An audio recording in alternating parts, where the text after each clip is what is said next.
Brought to you by Penguin.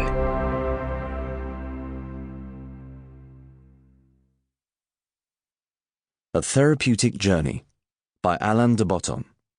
Read by Charlie Anson. Introduction.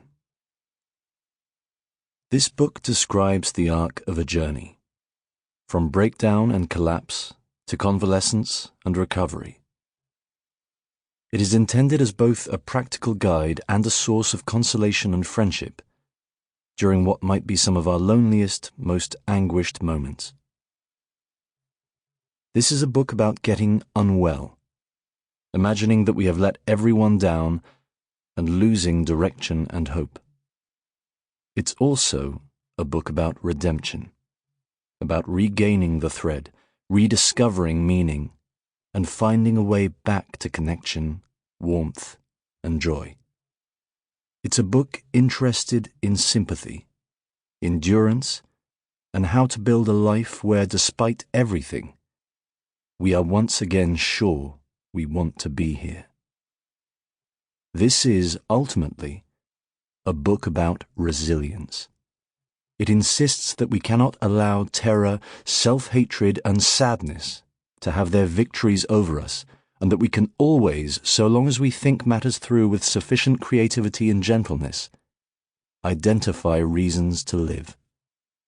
It can be easy to wonder for too long what books and ideas might be for. Their highest calling, which inspires what follows, may simply be to try to lend us, at our very worst moments, the strength and clarity to endure. Part 1. Challenge. For a long time, we may cope well enough. We make it to work every morning. We give pleasant summaries of our lives to friends. We smile over dinner. We aren't totally balanced, but there's no good way of knowing how difficult things might be for other people and what we might have a right to expect in terms of contentment and peace of mind. We probably tell ourselves to stop being self-indulgent and redouble our efforts to feel worthy through achievement. We are probably world experts in not feeling sorry for ourselves. Decades may pass. It's not uncommon for the most serious mental conditions to remain undiagnosed for half a lifetime. We simply don't notice that we are, beneath the surface, chronically anxious, filled with self-loathing, and close to overwhelming despair and rage. This too simply ends up feeling normal. Until one day, finally, something triggers a collapse.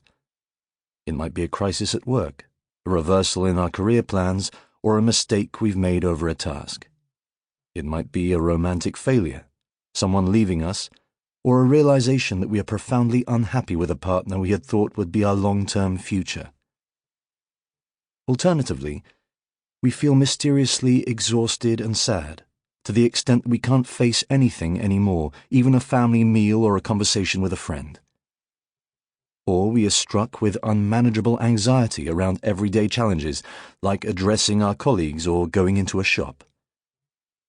We're swamped by a sense of doom and imminent catastrophe. We sob uncontrollably. We are in a mental crisis. This is what might come next. Chapter 1.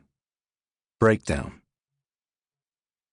If we are lucky, when it feels impossible to carry on any longer, we will know to put up the white flag at once. There is nothing shameful or rare in our condition. We have fallen ill, as so many before us have. We need not compound our sickness with a sense of embarrassment. This is what happens when one is a delicate human facing the hurtful, alarming, and always uncertain conditions of existence. Recovery can start the moment we admit we no longer have a clue how to cope. The roots of the crisis almost certainly go back a long way. Sample complete.